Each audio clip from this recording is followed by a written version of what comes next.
so my mind could just see, so my mind don't erupt. At times I feel I can't get enough, but I sip a double cup, then I spin a couple bucks. Sending out some love to my blood, to my girl, to my buds, to the homie up above.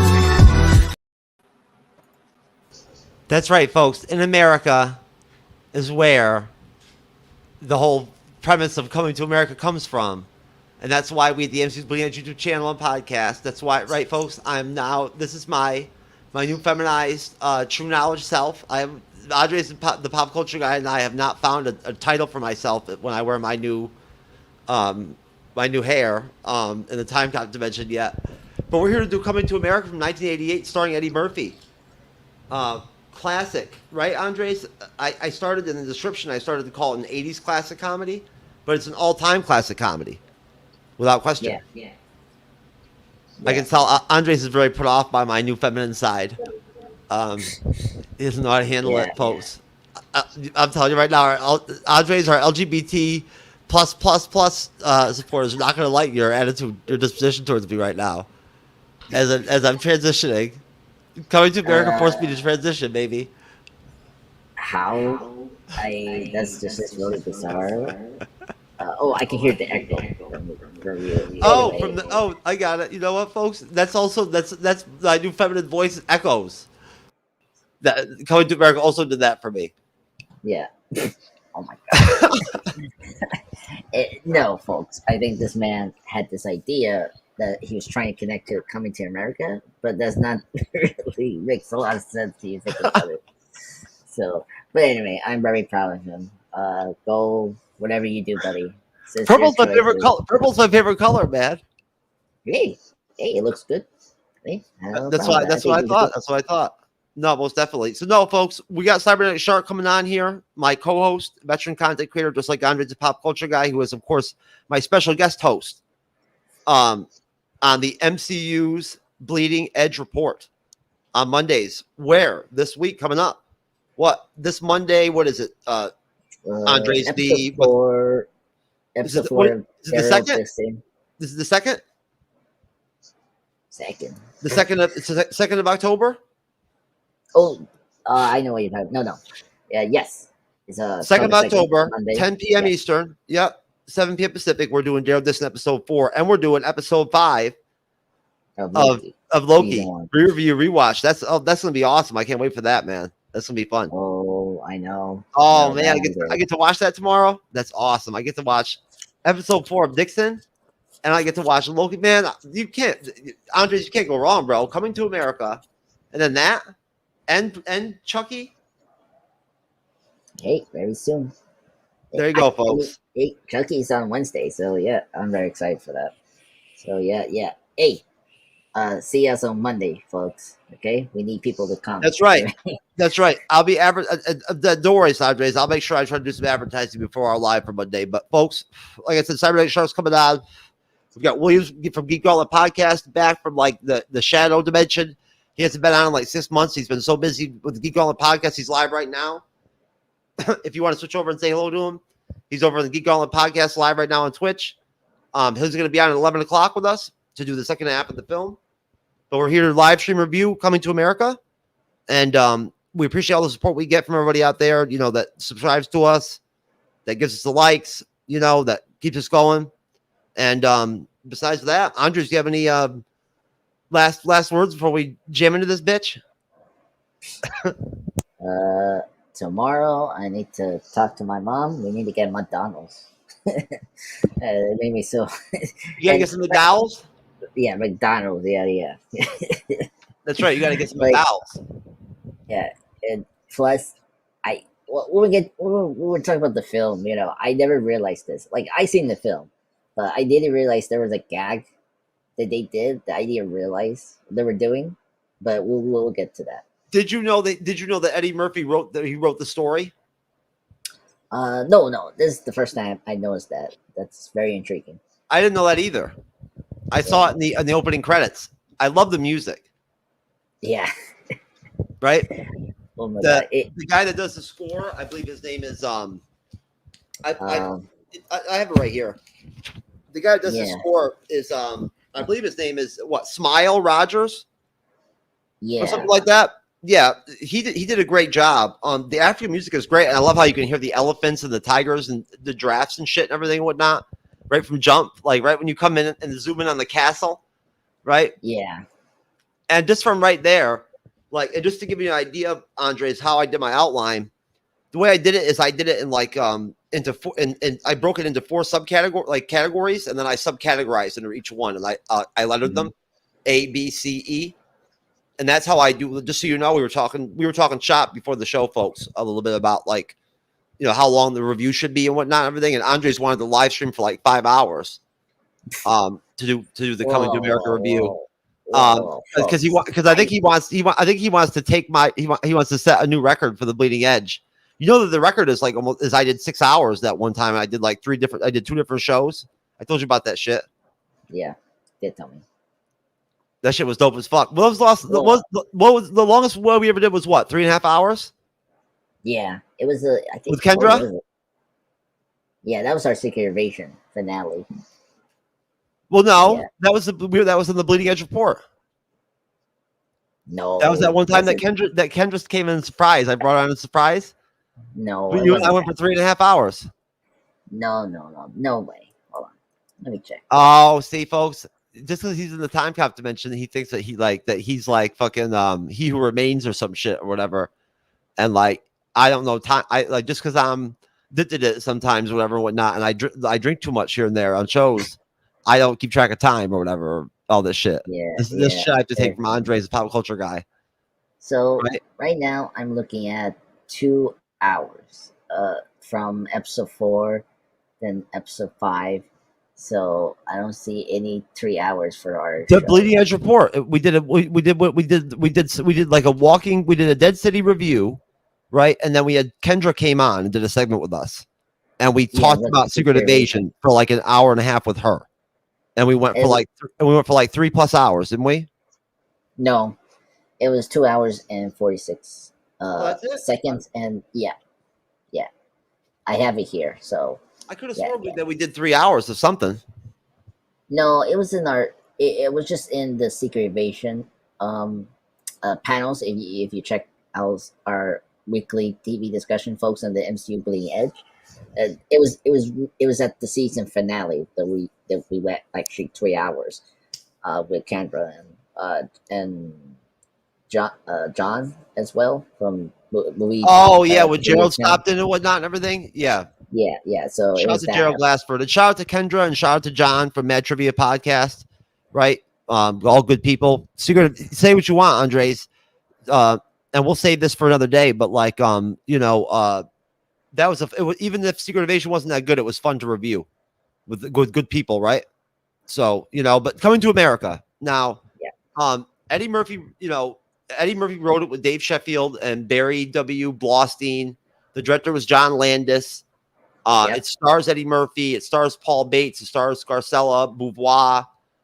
It stars Arsenio Hall, basically, right? And you get to see Eddie Murphy and Arsenio Hall play different characters and whatnot, and everything. I want to know what William has to say about like Eddie Murphy doing whiteface. Like, if we can't do blackface, how come Eddie Murphy can do whiteface? I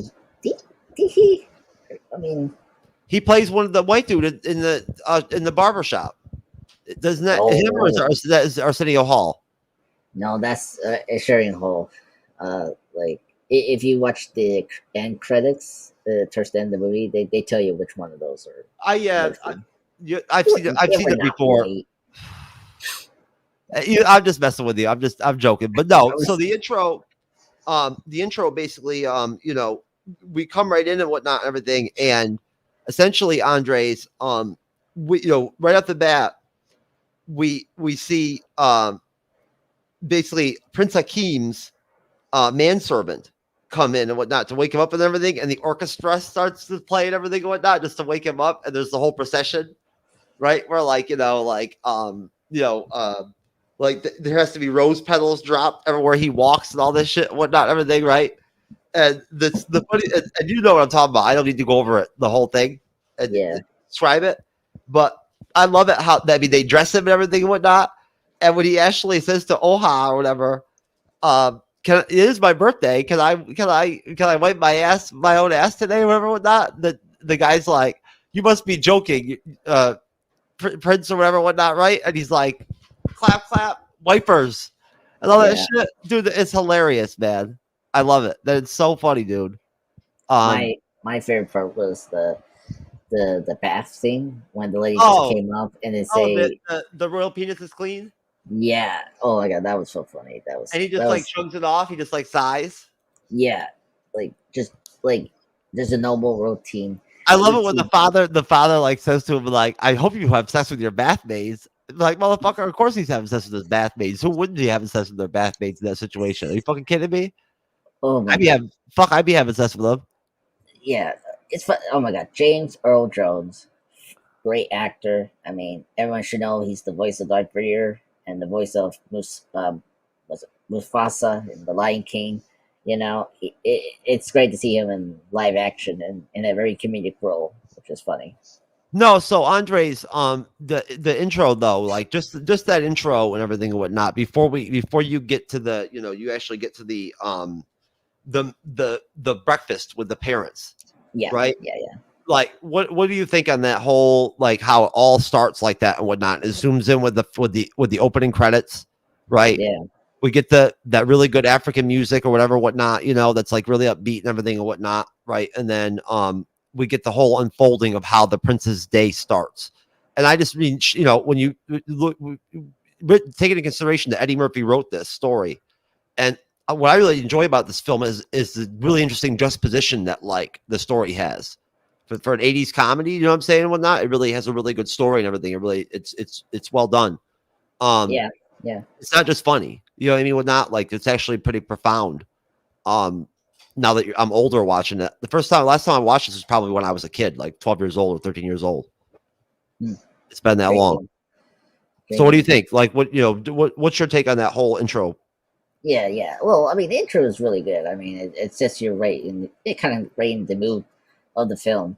You know, you kind of get what is kind of expected for the film. You know, with like having this high society and this kid that I mean, adult person that wants to have independence. So like, yeah, I totally understand where he's coming from, and yeah, I mean, good news about this character. I like the intro because it shows how likable his character is. Because Eddie Murphy can play very like kind of jerk kind of characters, like from the 48-hour films or like Trading Places, right?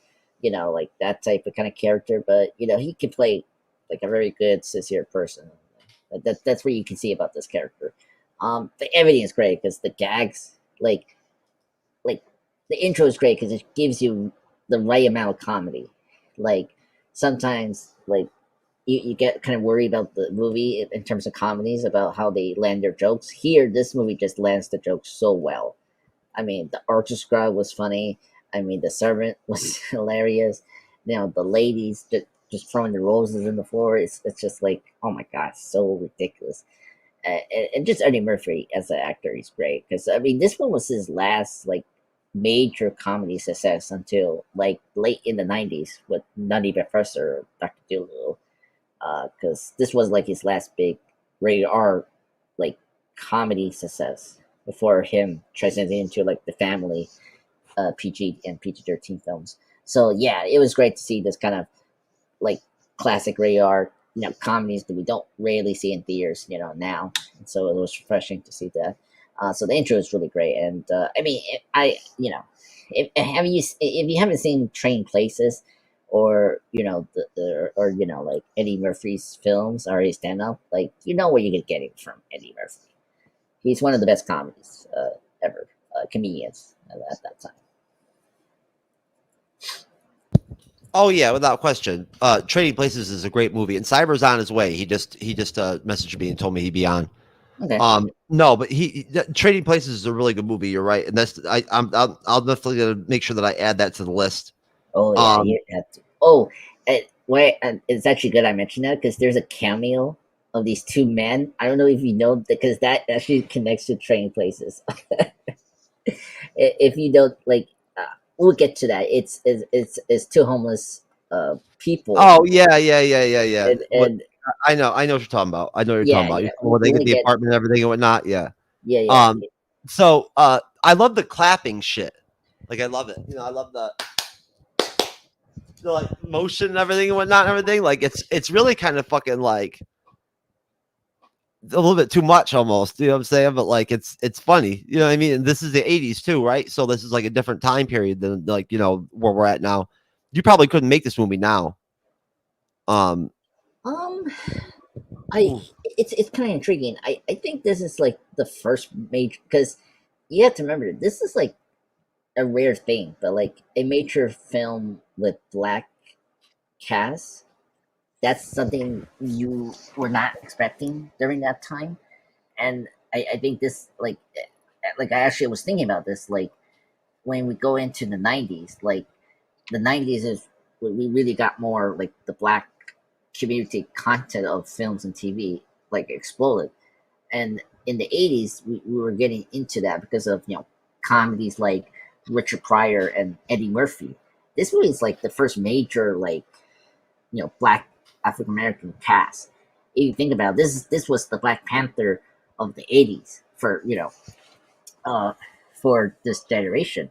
So like I mean seriously, because you don't see this type of films during that time, for obviously reasons, and you know that, so because after this is like we got more like ensemble black films, like Set It Off, or Boys in the Hood, Poetic Justice, and or the Wayans brothers, you think about that their films, it's like, Yeah.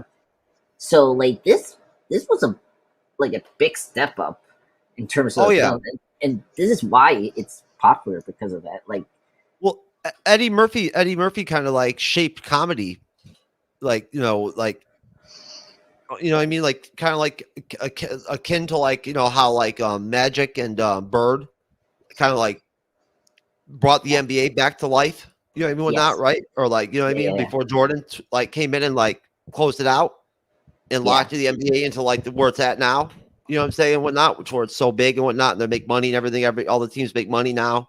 For the most yeah, part, none of them are losing money. You know what I mean? Like they were back in the day. You know what I'm saying? Like it's almost like that with Eddie Murphy.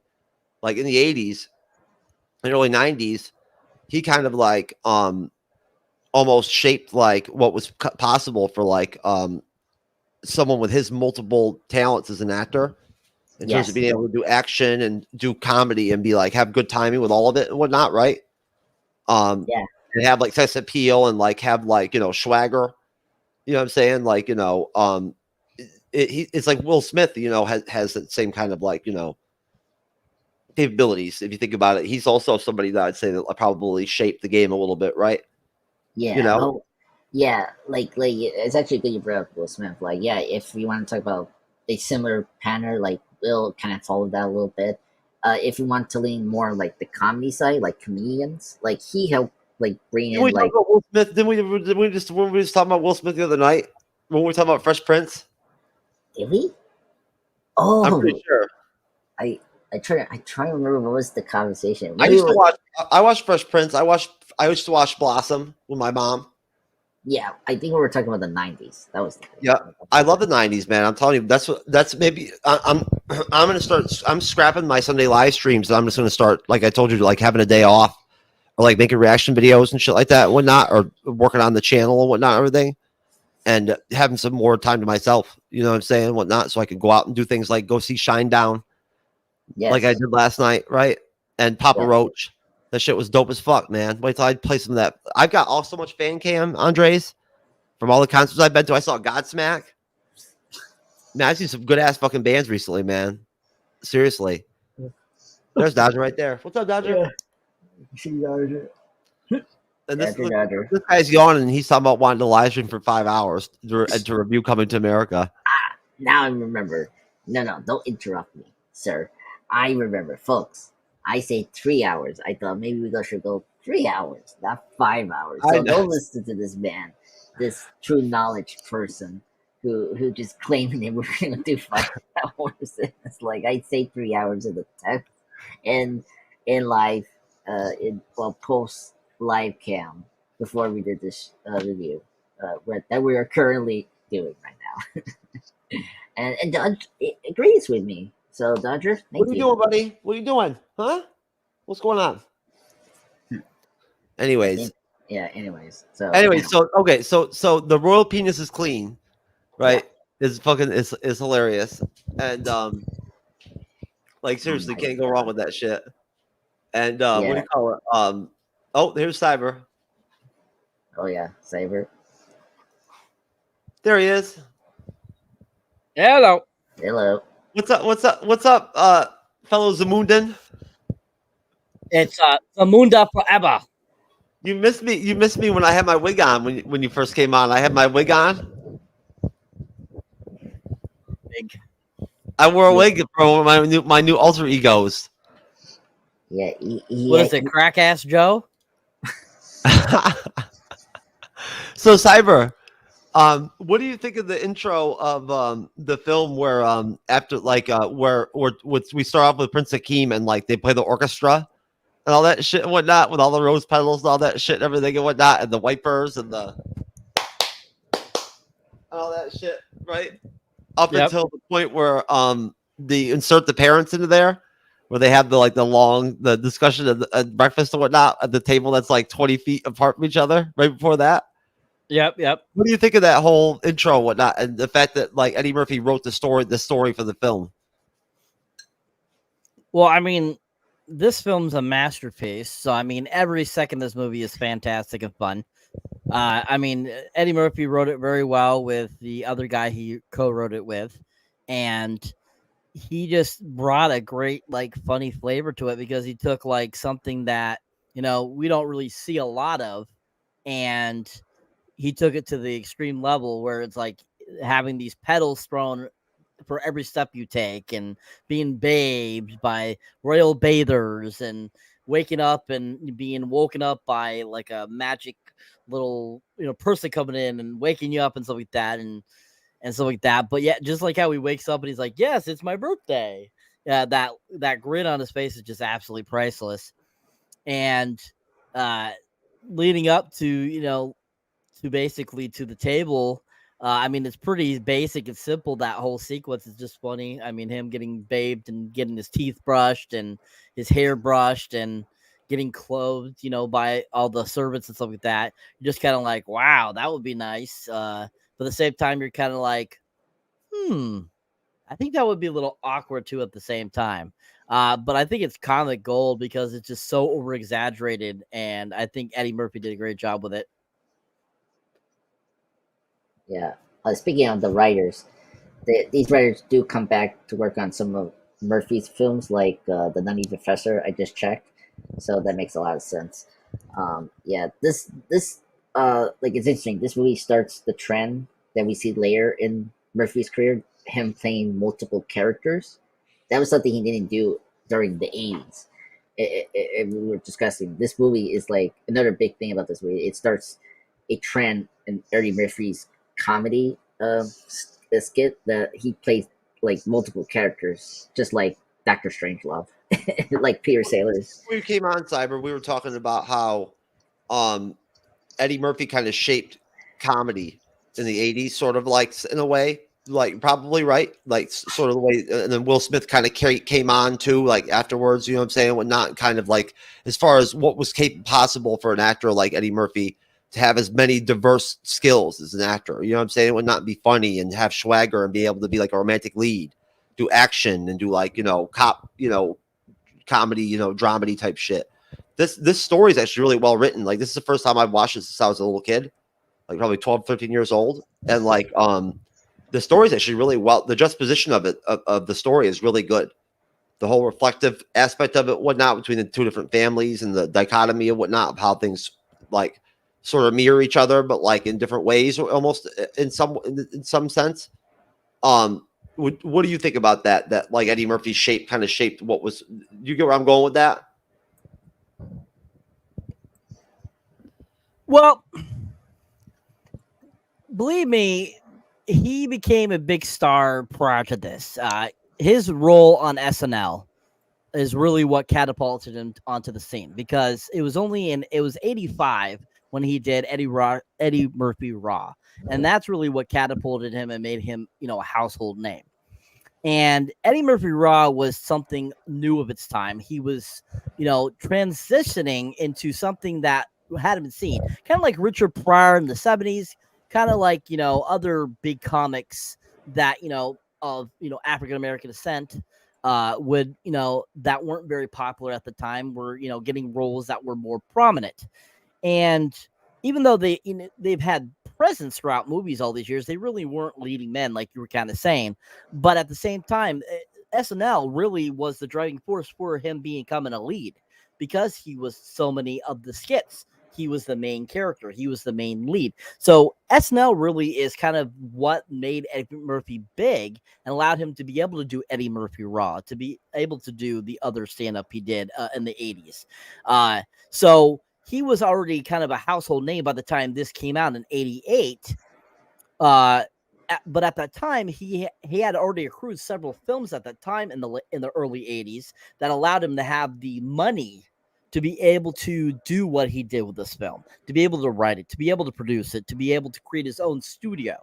And so this is like one of his first films that he was like the head honcho for this film. And that's why the movie was so successful, because it was all his ideas and his thoughts, collectively with other people, but it was his main concept. And yeah, I agree with Andres. Yeah, this set the precedent for him doing multiple characters and for other people to do multiple characters in movies too, as well.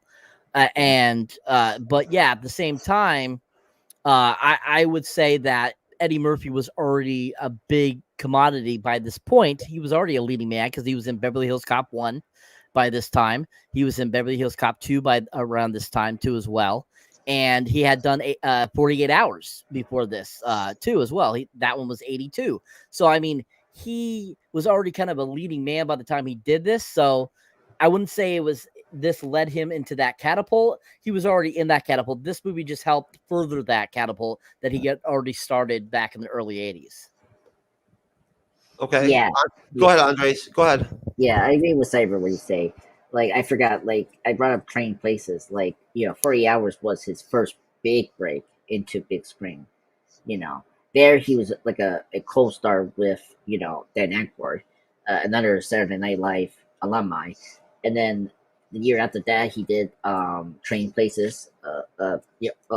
40 Hours was his first major one in 82, and then 83 was Trading Places with Dan Aykroyd. My bad, because 40 Hours is Nick Nolte. Yeah, and then of course, the big movie that got him to be leading man was Beverly Hills Cop in 1984. This movie was 88. 87 was the sequel for Beverly Hills. 2 was directed by the late great Tony Scott. I like that movie. It's not it's not as good as the first one, but it's really good. So yeah, I mean, he was already a star at that point, and for me, it's not the film that it just continued the success of his career. For me, this movie helped to show that black casts can be successful in general as a full movie, like how Black Panther showed that you can have a black superhero lead and make a lot of money. That's basically this. It showed that a lot of black, this was full on black cast. We kind of saw a few white people in the roles, but not too many. And this set up a lot of other black movies in the 90s. So, as I mentioned earlier, set it off, Boys in the Hood, those type of movies to get made. And, then you got the comedy movies from the Wayans brothers or, Martin Lawrence and all that. This really set up the future of other black movies, comedies or whatever, to be successful, and this movie definitely showed that. Because with the other movies from Eddie Murphy, it was Eddie Murphy, but he had a dominant white cast, with him. Here, this was a full-on black cast, which you saw it, but it was a rare thing, and this was a very mainstream movie. How about the Golden Child? I haven't seen that one in forever. Holy shit! It's 1986. yeah, 96. It's not that bad. It's okay, but it came out the same year with Big Trouble in Little China, so it's kind of like, and that movie is very interesting. It's behind the scenes story. But yeah, I mean, this movie is great. I mean, come on, like it sets everything for the future for Eddie Murphy to do later on, as mentioned before, the multiple characters, his co-star Hall, That's him as well. that's actually where I was about to go right now. I was going to ask Okay. you guys before I play some video clips. I was going to ask you guys, Cyber, what do you when they insert Arsenio Hall in there, or whatnot, as Semi? What'd you think overall about like his place in the film? You know what I'm saying? Like he really, in your own words. He was a great co-host. He was a great cohort for Eddie Murphy. They played off each other like like white on rice. I mean, they were fantastic together. Semi was a great character that Arsenio Hall brought to life. He was absolutely freaking hilarious, and he just really helped drive and help Eddie Murphy along throughout the film. And he just was super hilarious. I mean, he did the same thing. He did a couple other characters as well in the film.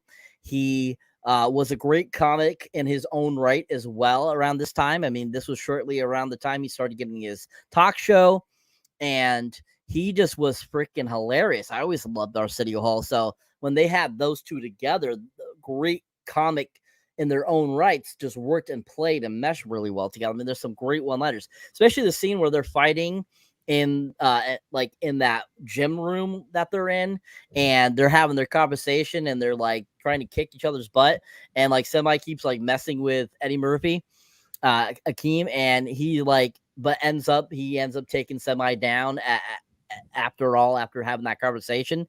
It showed you that they played off each other really well. And if you ever watch any of the documentaries, any of the behind the scenes, or any of the bloopers, oh my god, what they did was absolutely freaking hilarious. And they were laughing their asses off the whole time they're doing these scenes. And both of them are very professional. That's the one thing about Eddie Murphy, is he might be a comic and he might be like hilarious on screen, but he is a very consummate, amazing professional. And so is Arsenio Hall. Arsenio Hall was the exact same way. And, they just played off of each other. And most of the scenes you see them in this movie, a lot of it was from the script, but at the same time, a lot of great improv as well. So, I mean, a lot of this stuff was just so well constructed, and they worked so well. That dynamic duo was just a great duo. Kind of like, how great, Eddie Murphy was with Judd Reinhold. And unfortunately, I can't ever remember the actor that plays the other gentleman that's with Judd Reinhold in the Beverly Hills Cops, but they worked so well together. They had a great mesh going in all three of those first films. And then you also have like Eddie Murphy, playing opposite of some other greats around that time that they all worked really well because they have such a great work ethic. And I think because Eddie Murphy made sure to bring around him such great comics, that's why he was so successful and why he was so good in this film, is because he had all the right players in this film. James Earl Jones, Samuel L. Jackson had his brief cameo in the film, Louis Anderson, everyone in this, Eric LaSalle, they all work so well together and all have great talents. And I think that's just how Arsenio Hall was with Eddie Murphy too, as well. It's the same kind of chemistry. So I think he was a great person to pick for this film, and it worked out beautifully. Eddie Murphy plays Prince Akeem Jaffer, the Crown Prince of Zamunda. He plays Randy Watson, the soul singer from the fictional band Sexual Chocolate. Saul, the Jewish barbershop customer. Clarence, the owner of the barbershop. Arsenio Hall as Semi. Reverend Brown. Morris the barber, extremely ugly girl, an unattractive female club goer. James Earl Jones is King Jaffe Jaffer. Akeem's father. John Amos is Cleo McDowell. Lisa's the Akeem's eventual wife or whatnot. His father from McDowells, not McDonald's, bitch. Madge Sinclair is Queen Aeolion Jaffer. Shannon Headley as Lisa McDowell. That's of course the love interest. Clint Smith as Sweets the barber. Paul Bates as Oha, the royal servant. Eric LaSalle from Soul Glow as Daryl the Jerk Jenks, and Frankie Faison as the landlord. I love the landlord; he's awesome. And Vanessa Bell as Amini, the betrothed, the barking dog bitch. And then Louis Anderson as Maurice, the McDowells employee. And Allison Dean as Patrice McDowell, Cleo's younger daughter, the slut girl that's playing with fucking Hakeem's dick and everything or not, the basketball game and shit. And he jumps up at halftime and he's like, "This is my favorite part of the game." There you go. Andres, what'd you think of Arsenio Hall as Simi? His overall how his overall role in the film once he inserts in there, like, you know, his presence in the movie. I mean, I agree with Saber, whatever he say. I mean, Samin is one of the best like side characters I love when he starts to talk and the like his introduction way made me like his character. Like the fact the father just like doesn't care about him. He's like, "What are you doing here?" You know, he's like taking the coming to battle in the gym, whatnot. Like way I knew something was special, or his the running gag of him just hating the ordinary routine as a like a poor person instead of like a high society. Like he hates doing the job. He hates this dirty apartment. Like it's just he constantly just delivers that so well as this like servant to a king, and it's just hilarious. His chemistry, Aaron Murphy, is amazing. I just love it. Oh my god, when they were at the club at the Queens, when he plays the other character, that girl, that he's gonna destroy them, and his reaction, he's drinking his orange juice, whatever, or drink. That's what I have in the thumbnail. Is that? Yeah. That with him.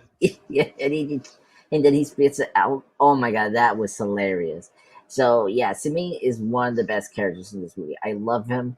Like, for that type of character, you can easily dislike him, but with Hall's performance, he makes him be he makes him really likable, and like you can understand where he's coming from, and like he is supportive to Akeem, it's just hilarious. I just love this character, and yeah, and of course the McDonald's shootout, like when those two like had their eye on eye, is like, oh my god, pitch perfect. But yeah, I love Sami. He's one of the best side characters, and I'm very happy that Hall got a career after this movie, because his show starts at 89 after this movie, so. Yeah, good. That's right. That's a good point. And here I'm going to go ahead and play that video now.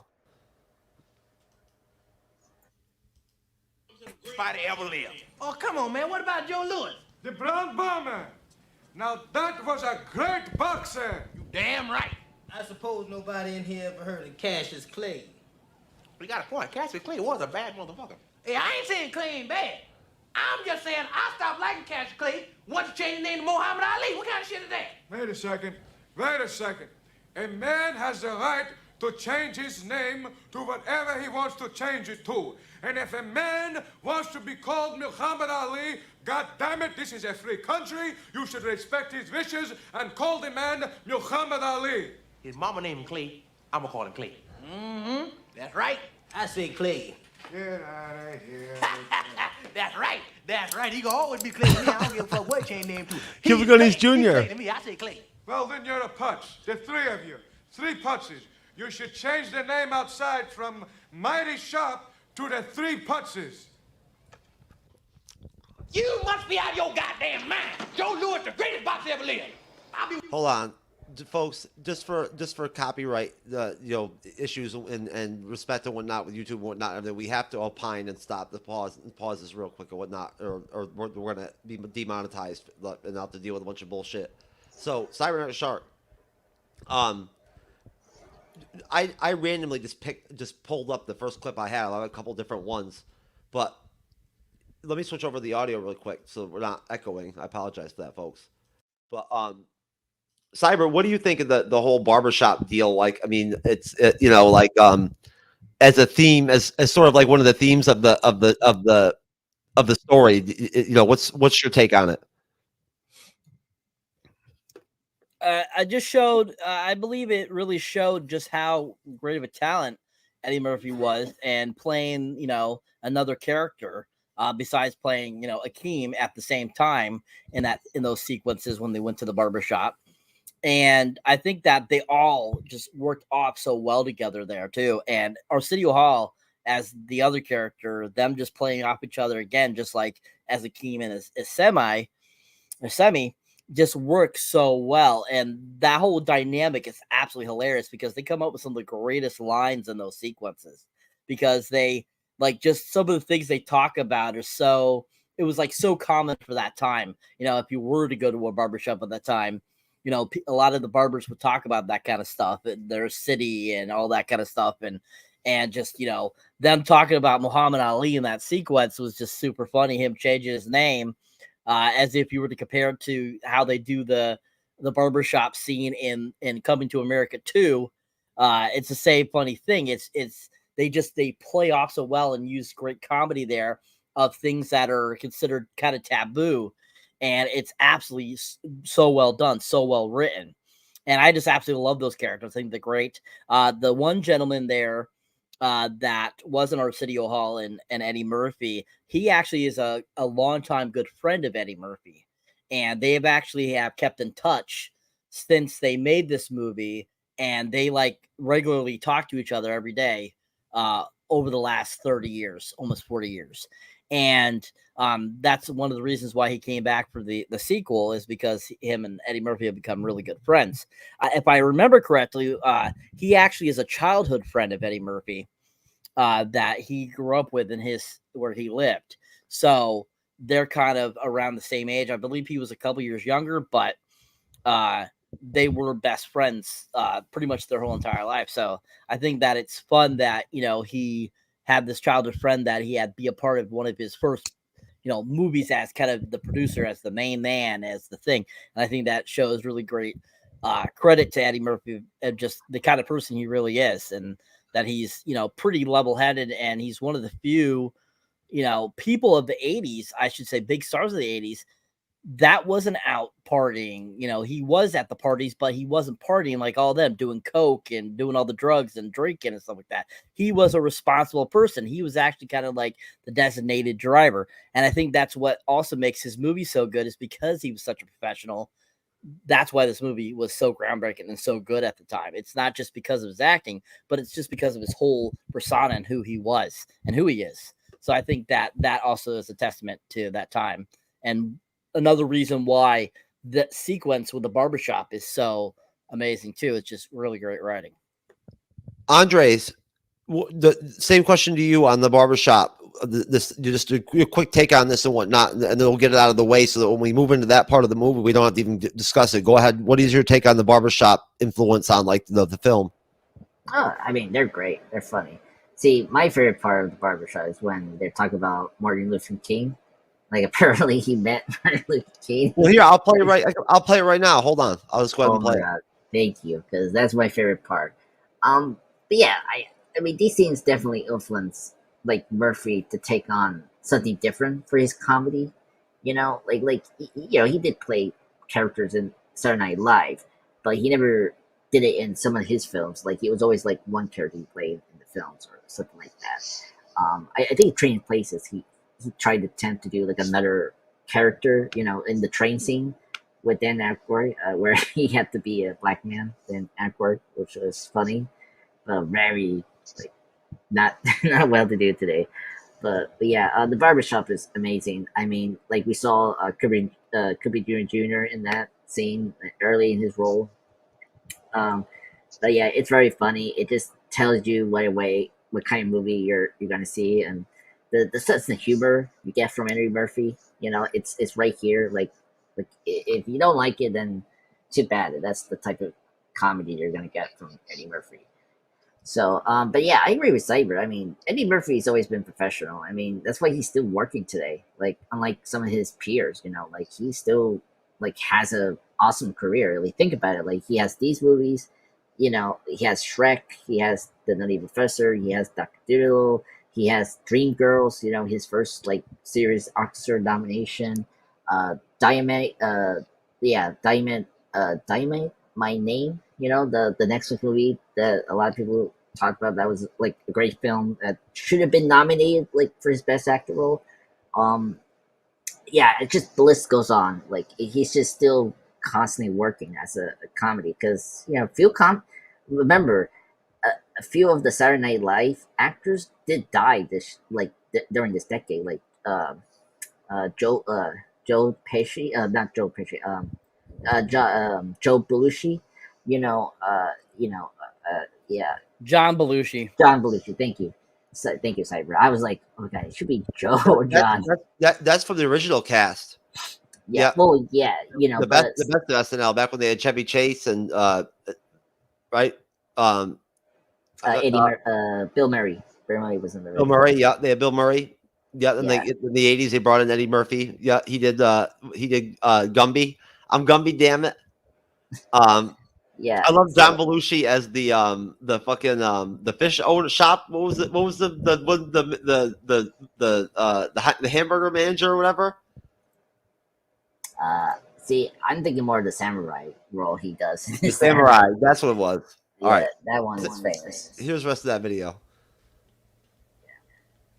What you boys in a minute? He was bad in Captain Clay. He bad in Sugar Ray. He bad in that. Who that? The new boy got Mike Tyson. Look like a bulldog. He bad at him too. He done whipped Mike Tyson there. He whipped all their asses. What about Rocky Marciano? Oh, there they go. There they go. Every time I start talking about boxing, a white man got to pull Rocky Marciano out their ass. That's they one. That's they one. Rocky Marciano. Rocky Marciano. Let me tell you something. God. All right. Enough of that. Oh no, please more. It's funny. No. All right, there we go. Anyways, hold on. Let me switch the audio over. Sorry about that, folks. Technical difficulties. Go. All right. So, moving on to the film, right? Obviously, we get the breakfast with the king and the queen and whatnot and everything. There's an arranged marriage type deal that they set up. You know, I'm just going to loosely just run through this real quick. And you know, the father, James Earl Jones, you know, character of the king, sort of like doesn't really understand his son, you know, where he's at, you know what I'm saying? And neither does Hakeem. Hakeem, he doesn't know really what he wants to do, right? And they flip a coin, and like, you know, his father says, "Oh, you want to sow your royal oats?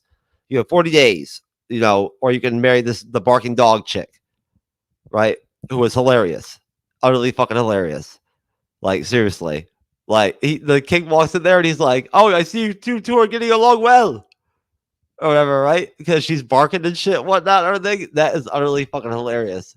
I can only imagine on set he probably laughing his ass off having to say that shit. But they flip the coin between Los Angeles and New York, Semi and the prince, right? And they fly over to America. They pick New York. And right off the bat, right, like they meet the cab driver. The guy, he says halt. The guy's like, what does he say? He's like, "Hey, fuck you," or some shit like that. And it just goes from there. It escalates, like, you know what I'm saying? It's like, you know, garbage being thrown at them out in the street and shit, whatnot, when they get to the apartment. Like, you know, getting all their luggage stolen immediately and whatnot. There's homeless people there and shit, whatnot. Like, you know, they're all reselling their shit back to them later on the next day and shit, whatnot, right? And they meet the apartment the landlord, who's great. He, you know, really good in the film. You know, very funny.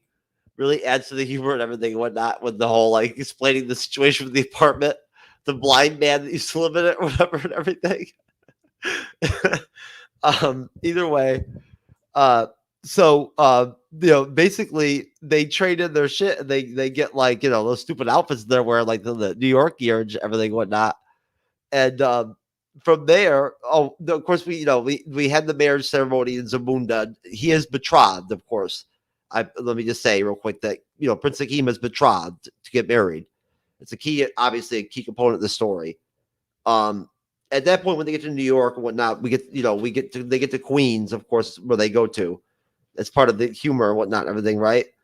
The neighbors, they shout when they shout "fuck you" to him, and he does the whole like, up the balcony, yes, fuck you too, or whatever. That's hilarious, classic. We see the Soul Glow commercial for the first time, right, with Daryl. That is like a trip.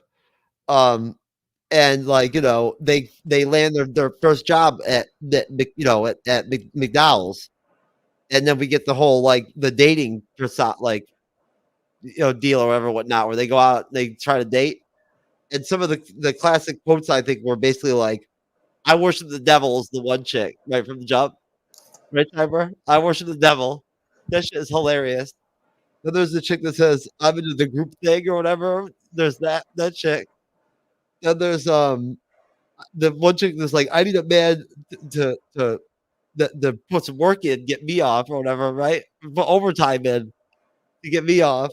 And then there's the other one that says, the she me. That's how I put it in my outline. I'd tear you apart and your friend too, whatever. And Yeah, that was the one I was talking about. Yeah. all right. So Cyber, what do you think that whole that what's your take on that whole like procession with the ceremony, with the princess, everything and whatnot, to the dialogue between the parents and everything and whatnot, and the relationship with the father and the son, obviously the king and the prince, and then them getting to New York and whatnot, and their experience in New York and whatnot, starting off at McDowell's, and getting into basically having their shit stolen and all that kind of crap. The where I went through, up until where they've gone to the barber shop for the first time before he's cut his ponytail off yet. So, I mean, the basically kind of the concept there where he's talking to his betrothed, and basically she imitating and doing anything he says, that seems great. The actress there, she does a great job, and she reprises her role in the sequel, which is absolutely hilarious. And she's still doing it 40 years later, almost, still doing the same thing, which is absolutely hilarious. And but that whole sequence is so funny because he's like trying to get her not to do stuff, and she keeps just doing it, and you're just like so programmed, and he's like trying to be like courteous and cordial, and she just won't listen. He's just kind of like and he's like this is just not working for me, when he talks to his dad, when he's supposed to be married to her, and it's like he's like, I need to, he's like, oh, you need to soil your royal oats, and he's just kind of like, it's like, no, I'm not. That's not what I'm trying to say. And he's like, yes, so that's what you need to do. Let's go for a walk, son. And basically saying, okay, take the jet and go wherever you need to go. Do your thing, and then come back and get married. And it's like everything he says to James Earl Jones, his father, it's like it's going over his head. It's going over his head, and it's like he's just not getting it. And I think James Earl Jones was fantastic as King Jopper. He was absolutely on point. He was absolutely hilarious. He's exactly what I could picture as, like, if Zamunda was a real place, I could foresee that being their king, like just like he is. And he's absolutely freaking hilarious as a character. He did a fantastic job. And I don't see anybody else playing that character. So I was very pleased with his character performance. And I thought he worked well with Eddie Murphy in the film. And just everyone, being that king character. And it just was super flawless and super funny, and showed, I feel, kind of a side we really hadn't seen at this point from James Earl Jones, because a lot of his films before that time were serious films. They were more dramas, some action where he played more like, commissioner type of characters, stuff like that. So it was fun seeing him kind of a comedic role and being a little different, trying to be the straight man when you still, like, there was things he said that were just so funny. And I thought he really did a great job with that. But then when, Akeem and Semi, decide where to go and stuff, which was a great little sequence there, basically trying to figure that out. And Semi saying all these crazy things. You're just like, basically, like, Akeem's like probably thinking, just shut up, Semi, shut up. Just let me do what I'm doing. Just let me do it. Stop being a little drone, whatever you want to call it yourself. And, so I think that sequence is really done well. And then they get themselves over to America and decide to go to New York, the Bronx, to Brooklyn. And, of course, that first scene where after they get out and they get the hail the cab and taxi and stuff. And the guy's, he's hailing the taxi, and the guy's like, "Fuck you," whatever, And he's like, "I'm trying to hail a cab," type of deal. And he's like, "Oh, okay, where you guys go?" And basically kind of going from being rude to being kind of nice was funny. I thought that was really well constructed. And them getting to the apartment and dealing with Frankie Fashion, that he wants to look like he's dirt poor. He doesn't want people to know he's rich and all this kind of stuff. And I'm thinking to myself this whole time, from watching this, just going like, I know you want people to think that you want the person to love you for who you are, but I don't get why you need to keep that you're rich a secret. Just be honest, But that made it funny. That made it kind of funny that he kept wanting to look like he was dirt poor to get, somebody to like him and stuff for not being rich. And then Semi always being off to the side doing something to make him look rich was absolutely hilarious too, which I absolutely loved. And but that whole sequence there when they first get to the apartment was super funny. And, Semi being, of course, like, "Oh, this is like living in the garbage" and stuff like that. And then, of course, him going on the balcony yelling, "Fuck you too," and stuff like that. It just was really well done, that whole sequence living up to the barbershop there. I mean, the whole dating sequence was absolutely freaking hilarious. The twins singing that song, all the different people, all these different women that they talked to, and they all had those great one-liners. Of course, I think one of the best ones is when Arsenio Hall is supposed to be the woman. And he's like, "I want to strip you and lather you," and all this kind of stuff was absolutely freaking hilarious.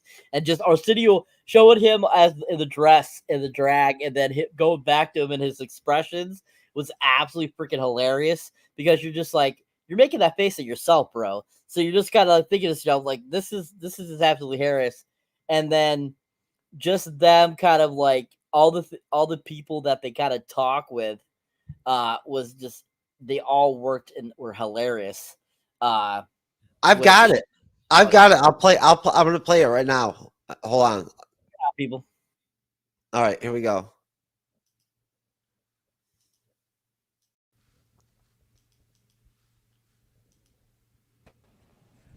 Excuse us for a moment.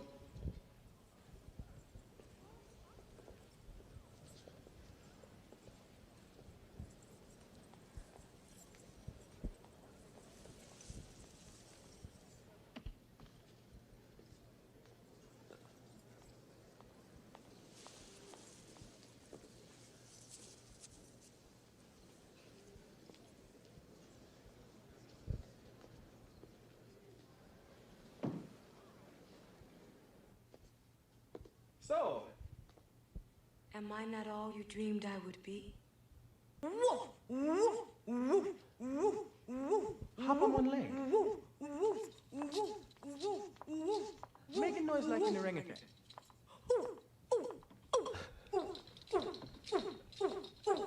Ah, I see the two of you are getting along. Love it. Gotta love it. All right. There you go. That is absolutely hilarious. I love that. That is the best. Cyber, if you want to continue now, sir, now that I did play that scene, I got the dating scene coming up too, but go ahead. Continue on.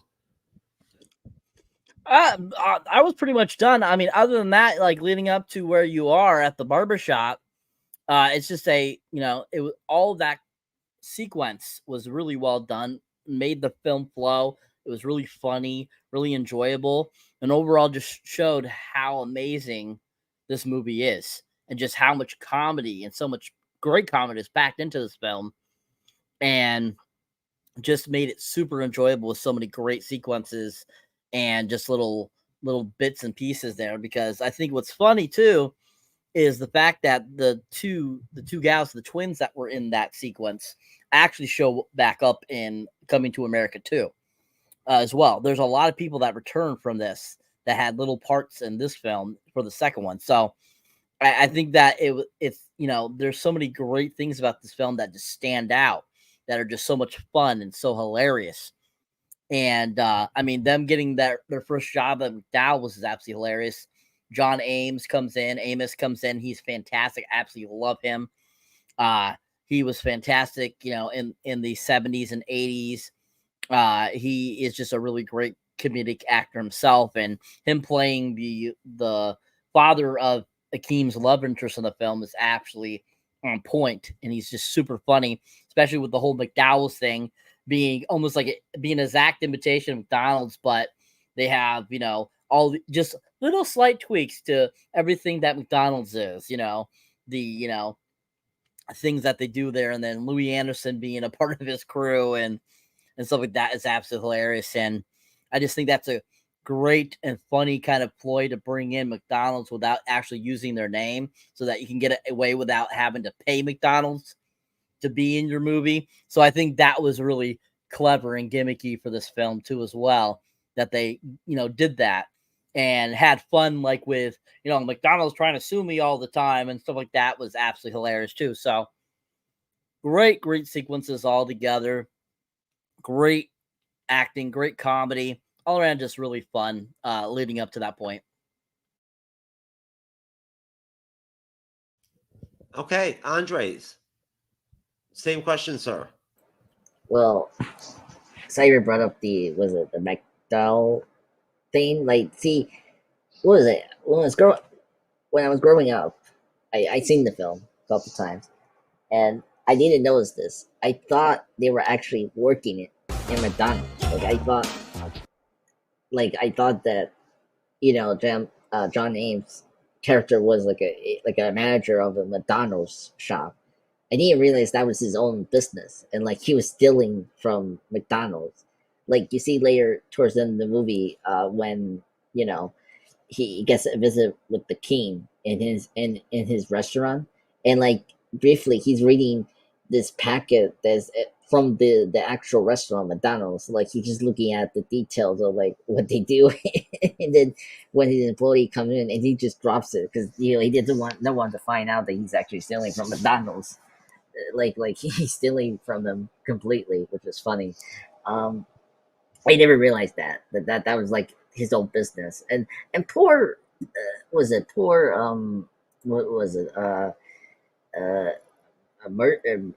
Mercy or something like that. The chubby guy, employee, like that poor guy gets pushed around. When we first see him, I think the employee, John's character, pushed him and like a milkshake falls down, and then the other time when Daryl, by the way, it's funny that we got a character named Daryl, and then you and me, Jeff, we're doing Daryl Dixon show. So that's very funny that we got a character named Daryl here. When Daryl comes here, Daryl and the the father-in-law just takes a kid's drink and like give it to Daryl, and it was so funny. And like oh my god, it's just so funny. Yeah, that part is one of my favorite parts about this movie. The whole McDowell's thing, just oh my god, it was hilarious. But yeah, the club scene with the queens is so awesome. Like the line, I'll tear you apart with you and your friend. Like it's hilarious. I love. I've got scene. that right here. Here we go. Good. Hold on, let me throw it at you right now, and then we're gonna be done with video for a minute. Yep. Okay. Yeah. I'll say more afterwards. But yeah, this yeah.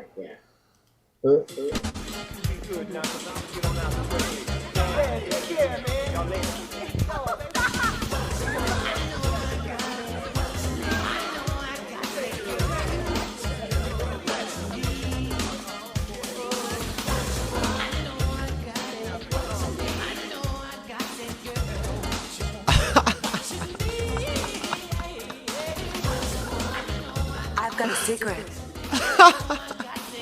I worship the devil.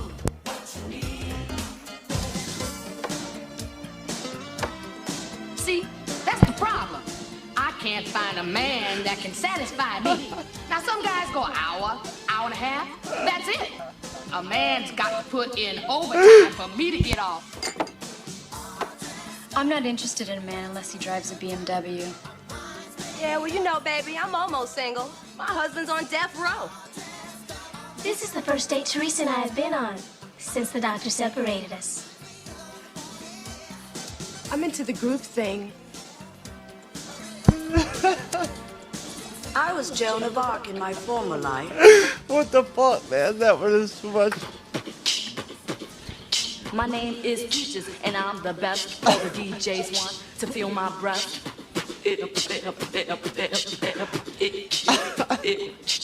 Yeah, I want to work in videos, but really I want to be my own star in the videos because I want to become a pop singer and a rock singer and write my own songs, produce my own songs. And then I'm going to try an actress because people tell me how talented I am. I'm a natural and stuff like that. So then I'm going to write my own stories and direct my own stories and, produce the movies I'm doing. Your favorite scene, Andres?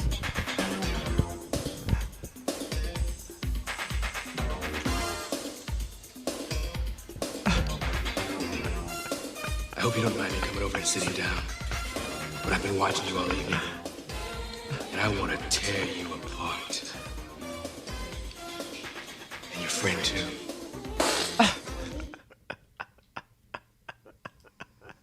Oh my god. We got not only two sets of twins. We got another one. It's like I forgot there was another set of twins that did the rap. Oh my god. Oh, Saber, I have a question. You're bringing up the sequel. Which twins did they brought up? They brought back the rapping twins or the what was it? The other twins that they were like separated. The rapping twins. Oh my god. I'm so happy. That was my favorite. That was my other favorite funny scene from that club. That's just so funny. Oh my god. Andres, it's on you. You were saying, sir. Up. Go ahead. Your take on the film going up until basically we get into where the Lisa starts to become like a picture. We get the preacher and everything and whatnot, and Special Chocolate and all that shit. Yeah. Well, remember they get the job after they go to that seminar thing with the police and the sex chocolate. Oh, that's right. That's right. That did happen. You're right. Yeah. So I just I just Randy Watson. See. I want to talk about that right now. The sexy chocolate thing is so funny because no one cares about that guy. Like the Randy Watson, and like the just the Meyer clapping. It was so hilarious. Like, oh my god, he's so funny. Yeah. So first off, the family, the lawn table thing was hilarious. Like just them being separated so far was hilarious. They had to have boxes to like communicate each other from like the far distance. That was like a funny gag that I was so laughing hard. Yeah, and then the reason for him to like come to America made a lot of sense. Like I like how he just flipped the coin to go either Los Angeles or New York. So it's kind of cool. It was kind of funny. They just did the heads and tails for that. Yeah, and then when we get into New York, that's where like the movie really kicks into gear. Like, oh my god, the people stealing the luggage is so funny. And when the thief came back and tried to sell all that gold chain and gold hair dryer, which is funny. It's just like, oh my god, that was hilarious. It's just, oh my god. And what was it? The apartment owner who was played by what was his name? Something. Oh, I got it right here. Yeah, Frank Faison. He's funny. He's a great actor. He's another one. Frankie Faison. Yeah. Frankie Faison. So he's really great. I'm so happy he's in this movie. He's so hilarious. When they switched the apartments, that killed me. It was so funny. He was in the tub. So that section was really great. It was funny. And then of course, Eddie Murphy waking up and saying hello, and then people cursing at him and say yes, hello, fuck you. It's so funny. It's still classic. And then then them trying to wear regular New York clothes, and then they talk to the barbershop, and then that's where after the club scene they meet one of the barbers saying he was going to the go to the and it turns out to end up being it's a Black American, but the what is it the Black Awareness Month. But it turns out being the Miss, what is it? Isn't it like the Miss Black USA or something like that competition? It's more like a rally, mostly. Yes, but it was, I don't know, like it was funny. I don't know. I think it was a Black Awareness Month, but with hot chicks and then this charity work. But yeah, the priest was so funny. I thought I don't know if you guys were guessing. I thought the priest was Eddie Murphy, but I didn't realize that was Hall. That was so funny. Hall did such a great job as playing the priest, because that priest killed me every time he talked. Like, oh my god. God, it was so funny. But yeah. So the priest was funny, and just him talking to the audience, and then of course, Sexy Chocolate comes in. I didn't come here to preach to you today. Oh my god, the makeup is so over the top. I cannot take serious the priest. Like, it just is so funny, and I like every time I see him, it's just like, oh my god, a nightmare come true. this bizarre man, who's a preacher. It's very funny, and then Sexy Chocolate is just so absurd. It's like he's probably the worst singer. And the barbershop comments on that. It's like he's the good and the bad singer. God somewhere. There's a God somewhere. Turn around, ladies, for me, please. You know there's a God who sits on high and looks down low. Man cannot make it like this. Larry Flint, Hugh Hefner, they can take the picture, but they can't make it. Only God above, the Hugh Hefner on high, can make it for you. Apparently, these are the best women Queens has to offer. Pick one and let's go home. You can call his name. Be patient, my friend. Lord, do you love him? Do you feel joy?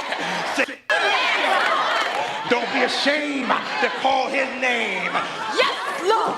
Only unto the Lord. I am very happy to be here. Amen. Amen. Yes, sir. Can I get an amen? Yes. I don't know what you come to do, but I come to praise his name. Lord. Girls, you can leave now. Thank you very much. There's a God somewhere. I got a special treat for you this evening. A young man that you all know is Joe the Policeman from the What's Going Down episode of That's My Mama. All right. Same thing, copyright bullshit. So, real quick, Andres. Get myself back out of the Mariana Trench dimension here, audio-wise. Yeah. There we go. Andres, finish your take. Finish your take and whatnot, and then we'll go back to the video. Yeah. So, after, the club, the whole club thing didn't go successfully, we go to, the Black Awareness, charity thing, which is funny. It has one of my favorite parts with the barbershops.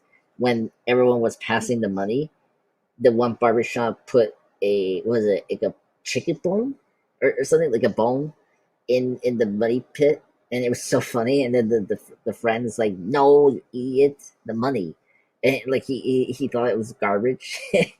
That was so funny.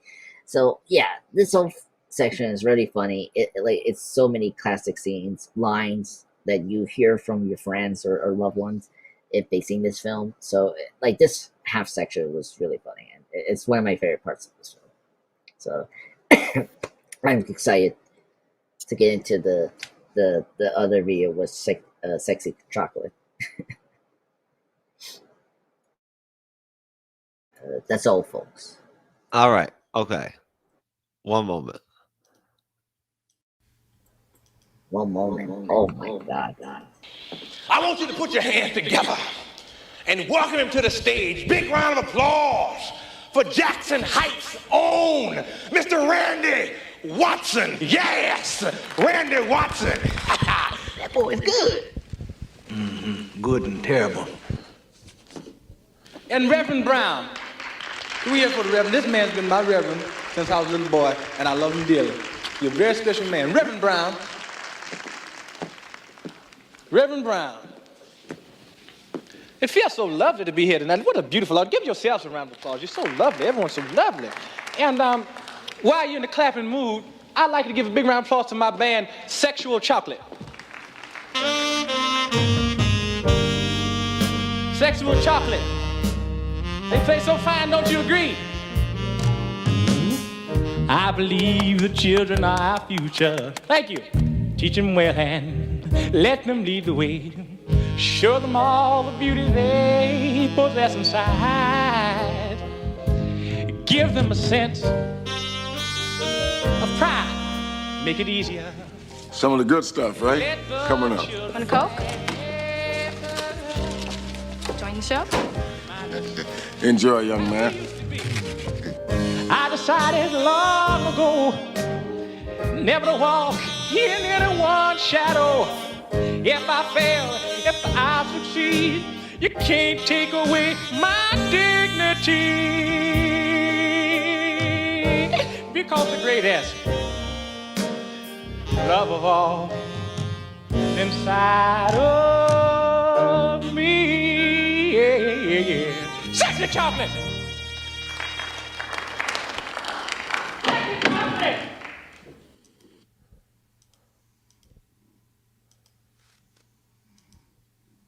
All right. There we go. Andres, back to you, sir. Any final words before we move on to the next segment of the movie? William from Geek Gauntlet is about to be coming on here in just a minute, too. No. Go ahead. Okay. A round of applause of Sexy Chocolate. I mean, come on. That seems Most definitely. No, so basically, you know, when we get to the point where they're working at McDowells and whatnot, everything, right? And you know, we get the sexual chocolate experience, whatnot. They meet Mr. McDowell, Clea McDowell. They meet Lisa, and they work these menial jobs, menial jobs, whatnot, everything, you know, and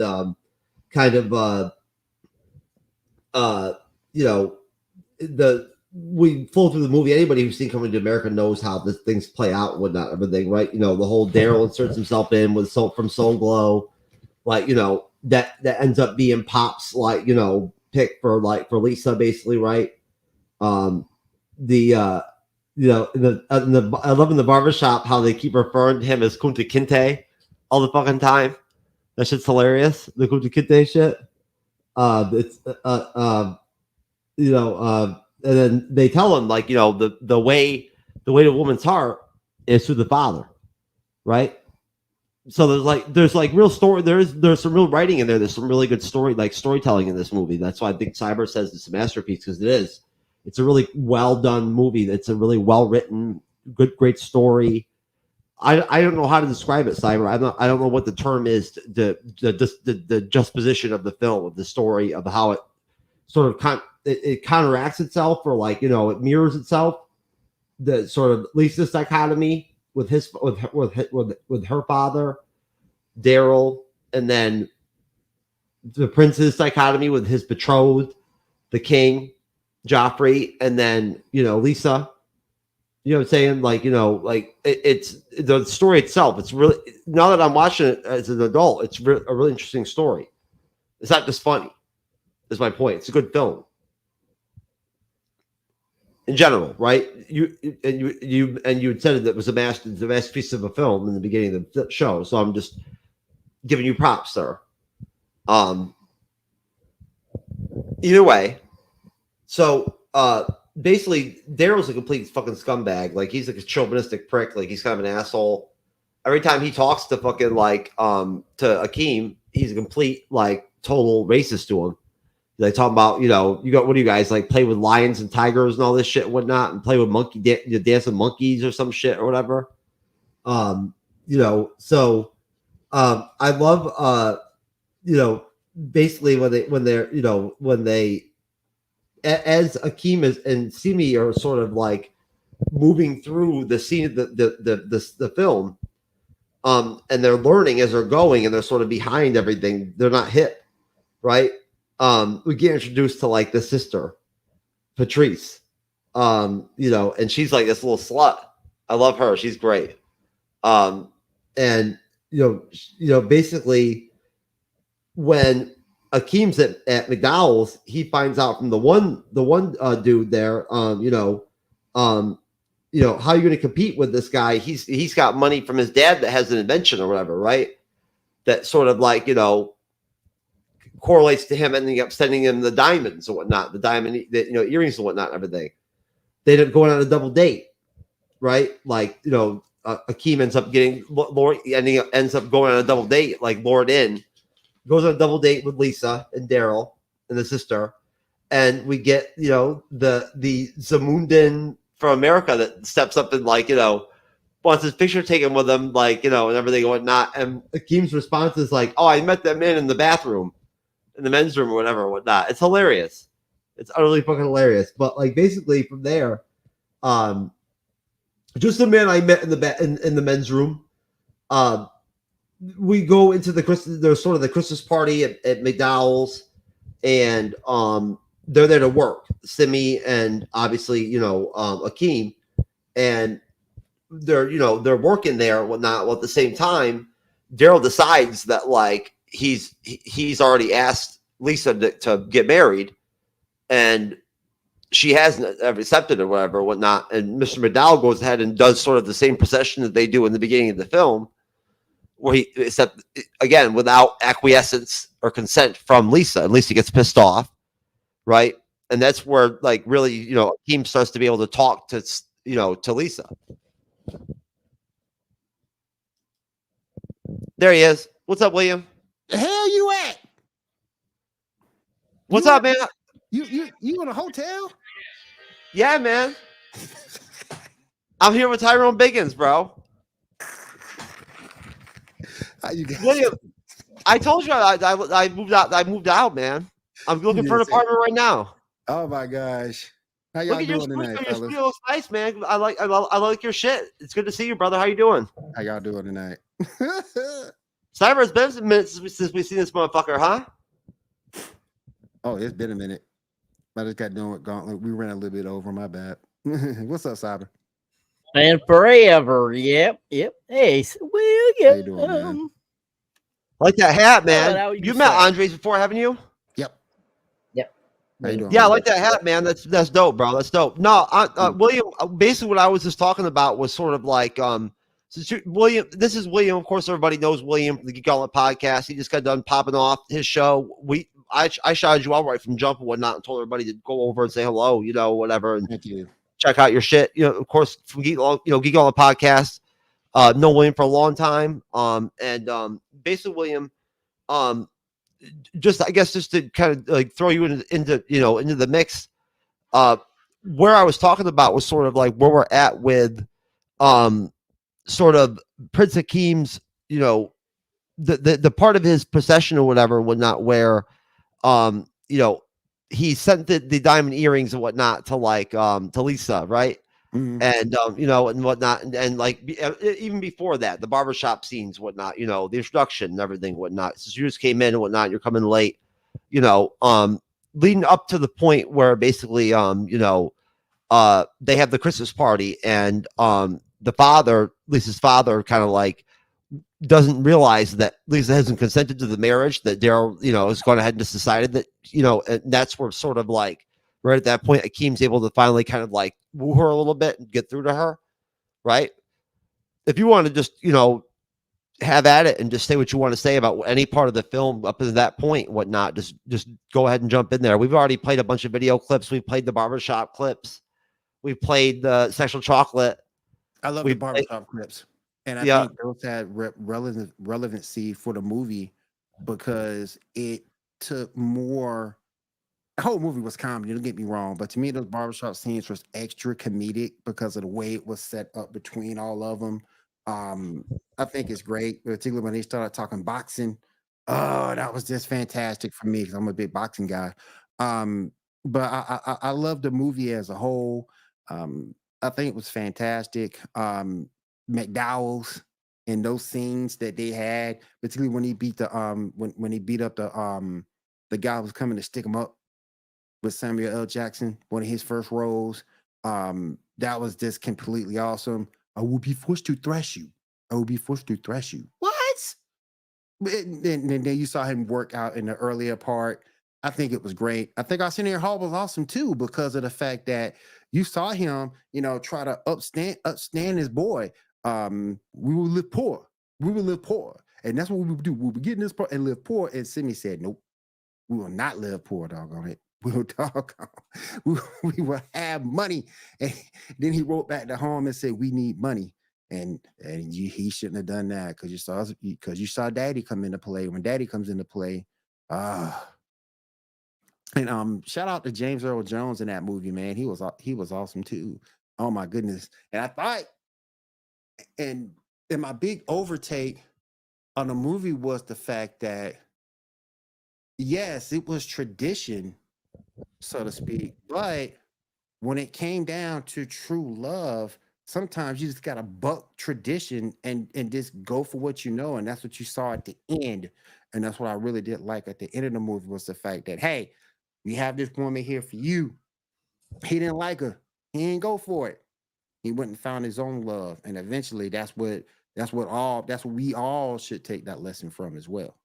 Well, that's William. Just to be more like I guess concise. We talked in the beginning of the show about how Eddie Murphy sort of like shaped comedy, and in the 80s and whatnot, and going in the 90s, right? And with his with his different talents and different films he did. Very dexterous, very capable of doing a lot of different things, right? He did the cop stuff. He did he's done the action stuff with the comedy, with like that kind of swagger he has, right? What do you think about that? The imprint that Eddie Murphy's put on comedy just in the 80s and early in the 90s. In terms of what could be done on TV and in movies. Oh, he's huge. His impact is felt everywhere. Beverly Hills Cop, fantastic. Coming to America, fantastic. Where you go with the OG or the new one. He's definitely laid the foundation for what comedians should be, should emulate to be. If you go back and look at all those movies, those Beverly Hills Cops movies were just awesome. I loved all three of those. He's just awesome as an actor. And he was able to make those roles seem bigger than what they were. And the roles he played was so diverse because you have him as a prince on one hand, you go to Beverly Hills Cop, and then he's a cop from the wrong side of the track, so to speak, as Axel Foley. So you saw his versatility as an actor and what he can do. And that is the prelude to what other comedians who became actors should follow or should have followed. Most definitely.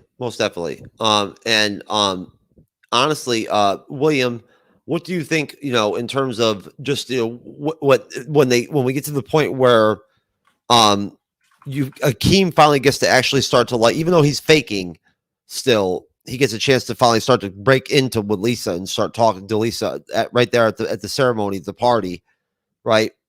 At the McDowells residence, right? You know what I mean? Where Mr. McDowell tells Akeem, you could have this house if you work hard for another 20, 30 years, whatever.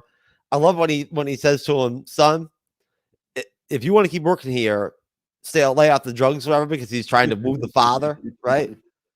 But, you keep working here, stay off the drugs. Yeah, that's where we're kind of at, like in the film, just to be clear. And from there, I'm going to move out in the film. I got you. Yeah, I'm going to move forward from there, right? And then I'll start from you, Cyber, and I'll go to you, Andres, and I'll let you wrap up from there, William. So from the party, right, we move forward, and right off, right from there, basically, we get, what I don't want to say would be like not like a lull in the film, but all the really big, big comedic scenes are kind of out of the way. The ones that like you find on YouTube when you look for best scenes. are out of the way, and you get more into like a love story, the nuanced, more like, part of the film, until the king, inserts himself into the storyline, right? And decides to retrieve his son because it's been past the 40 days, for his betrothal. And goes ahead and sort of just positions, just like how we had the prince want to talk to his betrothed. We have King Joffrey talk to Lisa and be like, oh well, Prince Akeem is just sowing his royal oats, and she's dejected and whatnot and everything, right? And the whole family dynamic is great. I love it. The whole family dynamic between the two different families, Mr. McDowell, and like the role reversal, right? But so from there, Andres, we'll get to that point right there where before we get to the wedding, right? And all that, up to that point, what are your thoughts on that part of the film? Yeah, well, I mean, so the first of the shootout, like, was probably the most hilarious thing. Seeing Samuel L. Jackson so young, it's like, oh my god, like, it's crazy. I mean, Samuel L. Jackson, legendary actor. I love him. He's a great actor. I mean, see him cursing for the first time in his career is like, oh yeah, he's Samuel Jackson in that one scene, which is hilarious, and which was great. You see these two helping, having their skills actually being useful and actually saving this restaurant from a gunman, robbing them. So that was great. And yeah. So after that, we get to the party. It was very funny. I think Simeon has one of my favorite reactions. He thought that both of them were going to be the guests, but they didn't expect that they had to be workers for the party. Like, Simeon has to be the chauffeur. He has to get the keys from the guests and then park them in the parking lot or whatever in the street. And then of course Kimmy is doing the drinks, which was he's like a pro at that, which is great. But that scene is so bad. Like I really hate it because of Daryl and the father making the announcement of the marriage without letting Lisa know that. Like, why do that? Like, especially the father. Like, I feel like the father is just, I get, like, later on he wants to, like, give his daughter like a good life and like, don't have to struggle like him and his wife had to go through, as he mentioned in later in the series. Like, I get that, but you also need to allow your daughter to have her own mind and her, and actually be part of the decision, right? Like marriage, like yeah, she's dating Daryl, but it doesn't mean like she likes him. I mean, come on, Daryl is a big jerk. I mean, come on, like he was like hiding during the gun shoot. Like, he didn't do anything to help our two characters, so like he was just a coward. So like, come on. So very annoying, but it did have one of my favorite scenes. Like, this is where I actually like the movie. Is the like Eddie Murphy's character is so likable. I like how he talked to Lisa after that whole engagement announcement, like just telling her, like, not to, be like open about it and like, not take this route, and why you're dating this guy, Daryl.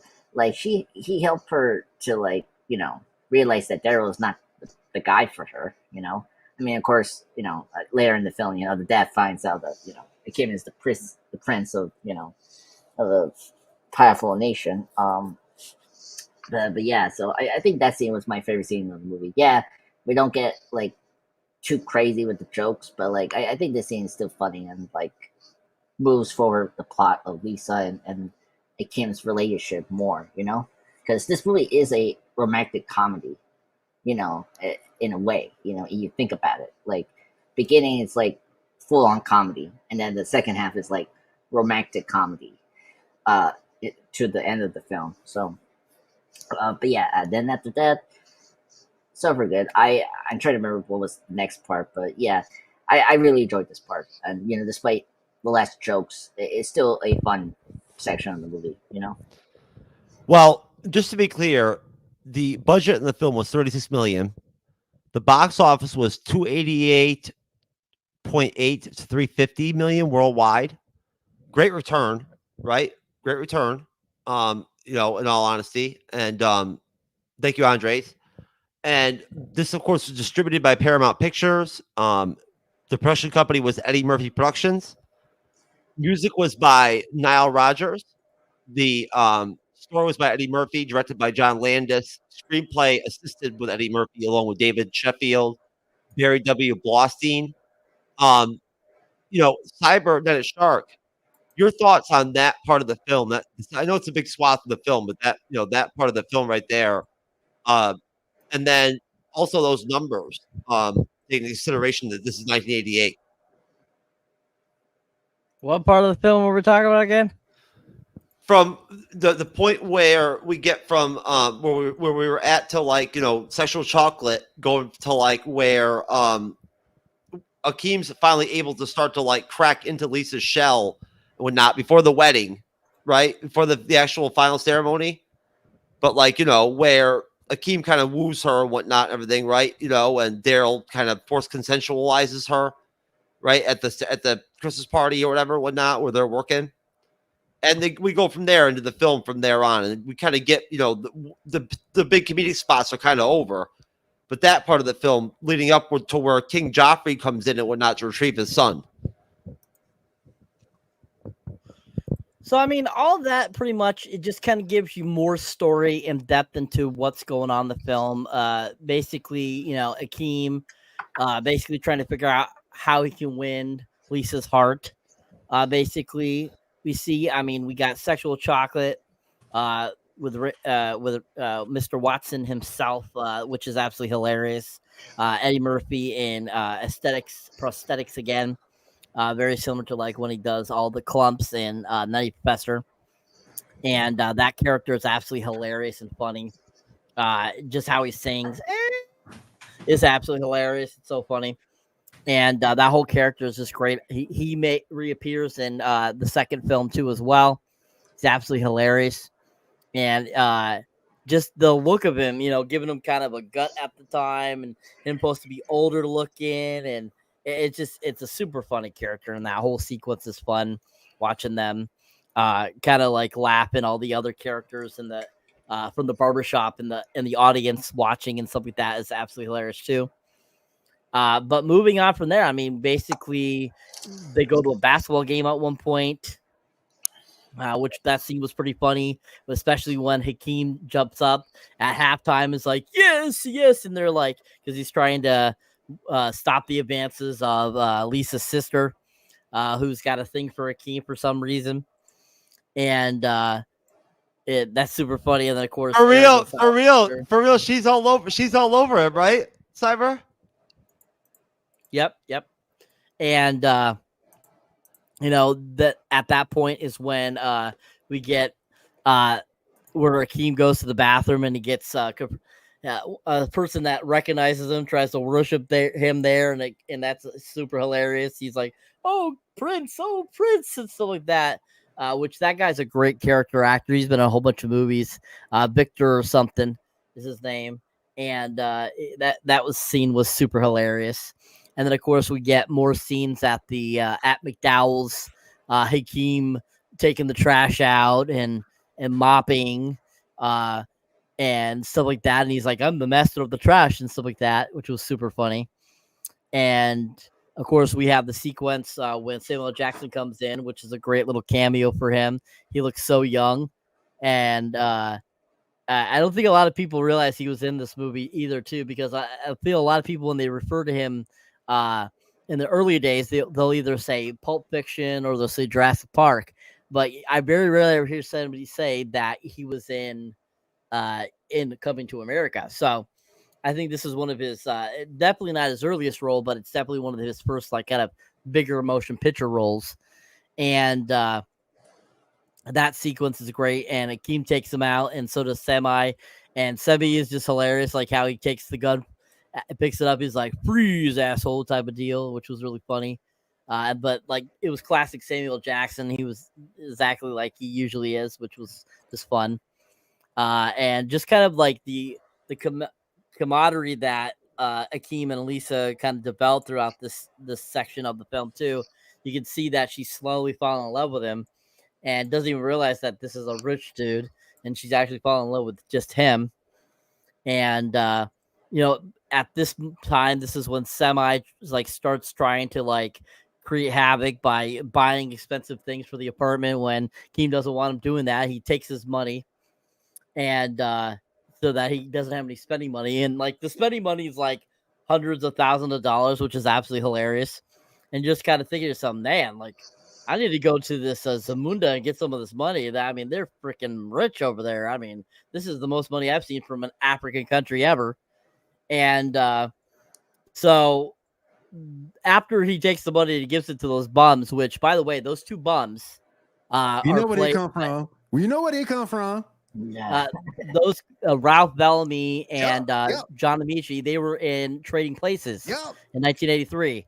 They were those roles that they played in this were actually the exact same roles they played in Trading Places in 1983. So this is 5 years later, and they're playing the same character. So they were a repeat offender in this, which was really funny. So awesome, man.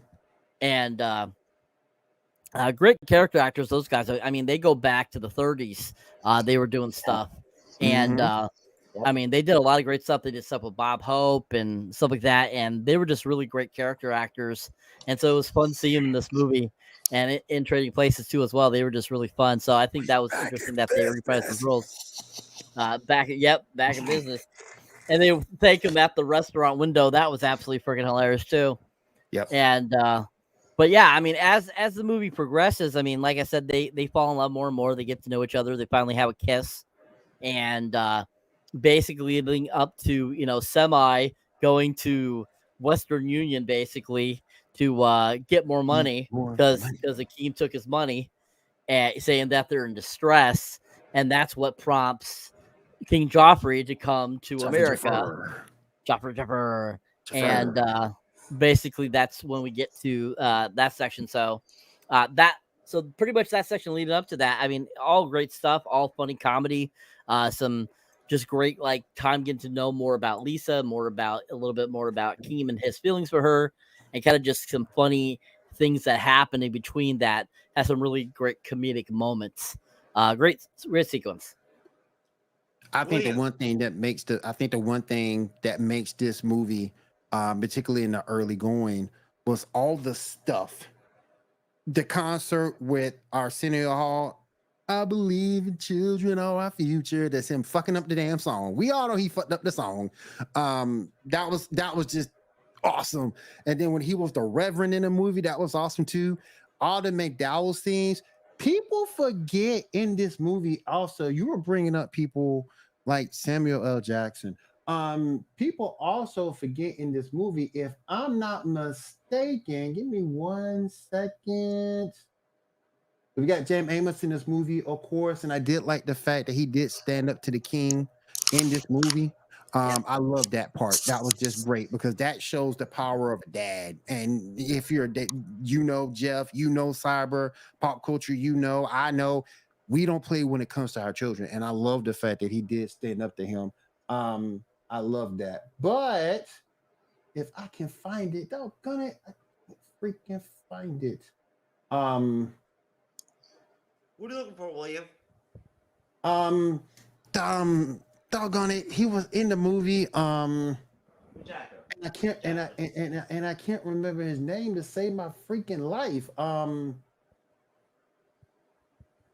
Dang it. He was in that lettuce. He was the one talking about the lettuce. Oh, I think I know you're talking about. Hold on. Louis Anderson? He was the one talking about the lettuce. Louis Anderson. Yep, that's him. Yep, Louis Anderson. Yep. Yeah, who just passed away last year. Just passed away recently. Yeah, that was sad. But he I thought he was good in the movie. It was just a great movie overall. The one gripe I would say is sort of kind of how Zamunta got represented in the movie. because I don't think it was really.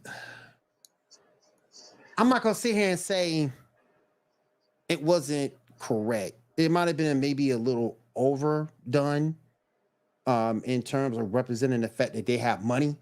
But I get it. You're a king, you're a queen, so I get it. But maybe that was a little too over the top, a little bit. But other than that, it was a great movie.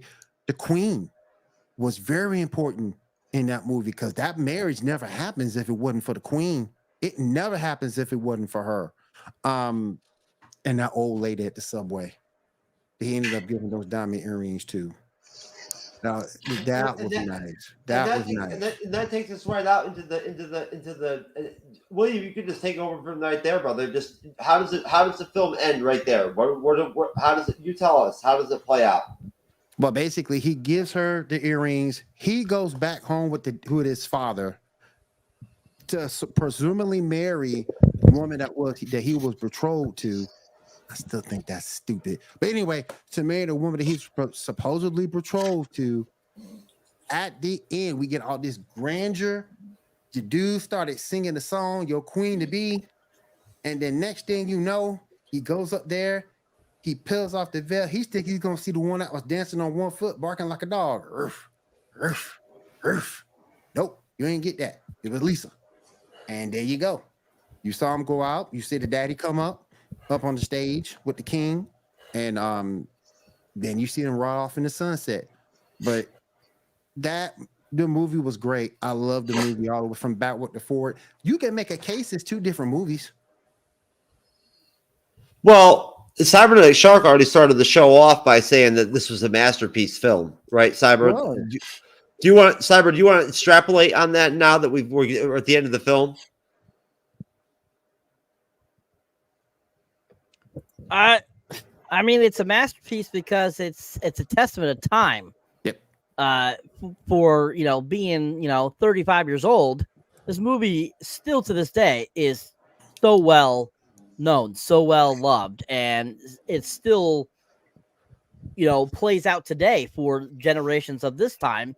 About being yourself, falling in love with who you want to love and not being dictated who you should love. And I think that this is one of those movies that, I mean, you could basically, 50, 60, 100 years from now, this movie will still have that same value as it did back in 1988. And I think that it's a masterpiece because of that fact, but also just because of how amazing a cast and director it had. John Landis is an amazing director. He's a great comedic director. He has made so many great films. And I mean, even some of his ones that the critics didn't love or didn't care for, a lot of people didn't care for, I think are still some great films. I mean, I think one of the best films that John Landis has ever done is the movie The Stupids. That movie is absolute perfection. If you're looking for comedy, this movie is on point. It's got a great cast. It's got a great humor to it. And it's just the most stupidest movie, but it's so fantastically done. And that's how Coming to America is. It's just one of those great films that even today, through its transfers from its original negatives, this movie still looks very pristine. It looks amazing in 4K. And the quality of this film, you could tell they put a lot of love into this film. And, that just shows you how much these people enjoy entertainment, how much they enjoy films. And that's what makes this movie also a masterpiece, is that it's just epic entertainment as well. It's not just about saying a message. It's also just about entertaining people. And that's what makes this a masterpiece too, to me, in my opinion, anyways. I would agree. I would definitely agree with this cast being what it is. It was an all-star cast for its time, as well as today. It was a great movie. It was written well. There was really no bad parts in the movie at all that you can go back and say this part was bad, that part was bad, the musical score was bad. You couldn't say any of that was bad. It was a great movie. I thoroughly enjoyed it. And again, the reboot was okay, but it has nothing on the original. Nothing. Andre's the pop culture guy. Yeah, I agree with these two. I mean, this movie is such a classic, as we brought up. I mean, this was a big success for a lot of reasons. First up, this is like this was the Black Panther of the 80s. This was the first major like studio full of like black predominant cast, which a lot of people don't talk about. Like people bring up like now like Black Panther, 2018, or like that was their first big budget. No, this was like the big one. It's just in a different film genre because Black Panther superhero. This is a comedy. I get it, but like this was the first to do that. What about Harlem Nights? Oh my god.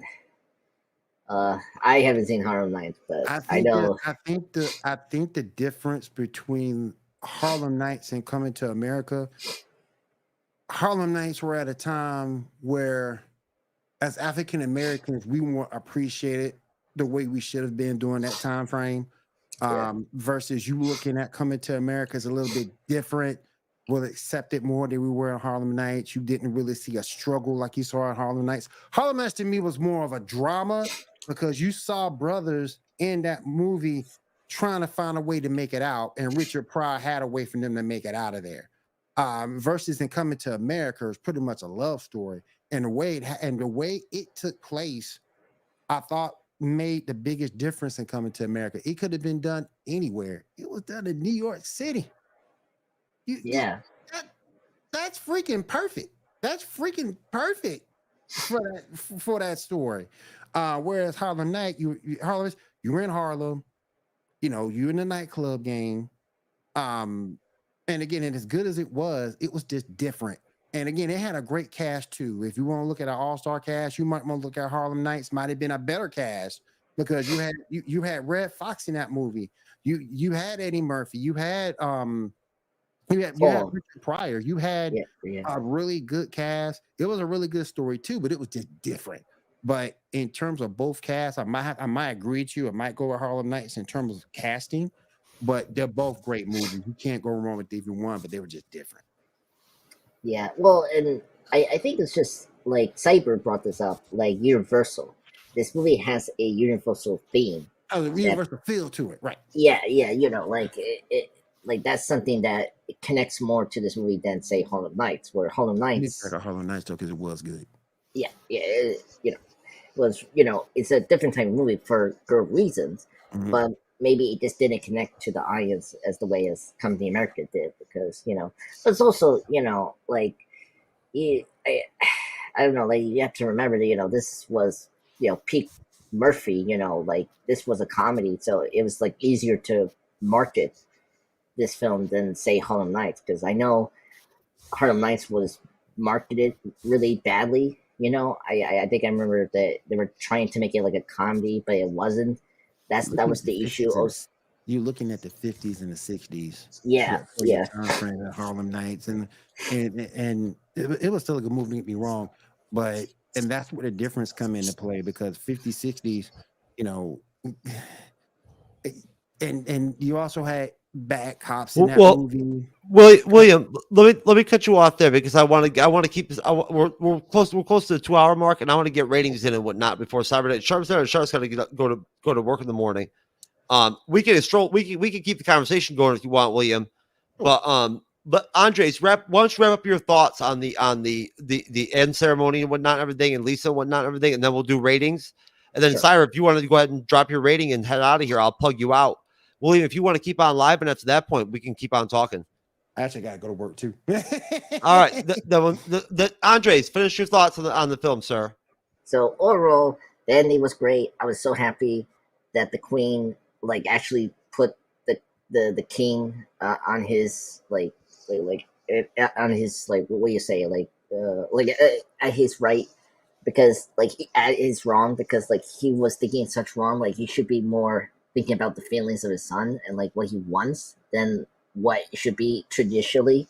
So I was very happy that the Queen stepped up, because I was worried about the Queen being this very servant to the king, but she wasn't. I was so happy that at the end she was proactive and telling the king that kind of like House of the Dragon, House of the Dragon, and Game of Thrones. All of the big men, all the strong men, and the biggest men have strong women behind them.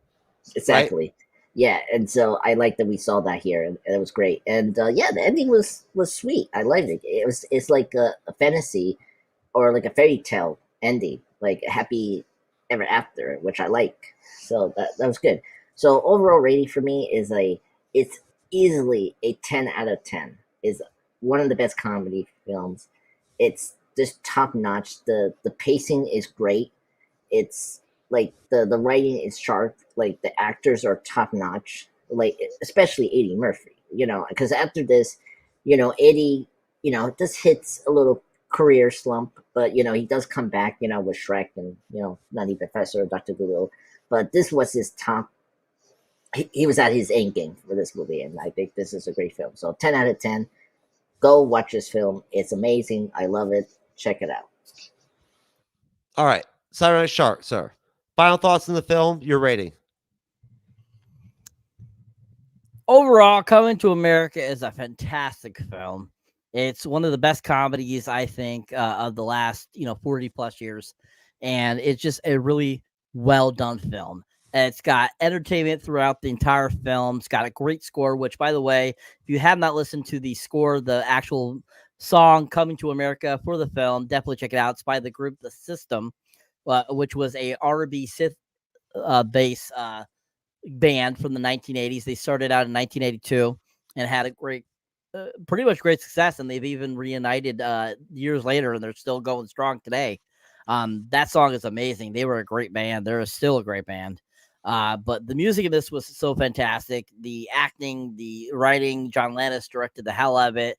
Just overall, it's just a fantastic film. One of my top favorite comedies of all time. It's just such a great movie. Really fantastically done. I give this a 10 out of 10. Always, always, forever. Never will change. It is just a well done masterpiece. William. 10 out of 10. Concise. Final thoughts? Was great. Final thoughts? Go ahead. Final thoughts on the film? 10 out of 10. Great movie. Great musical score. Great casting. 10 out of 10. All right. Well, I'm going to wrap up plugs, guys, and then and Dodger has to go out and go potty.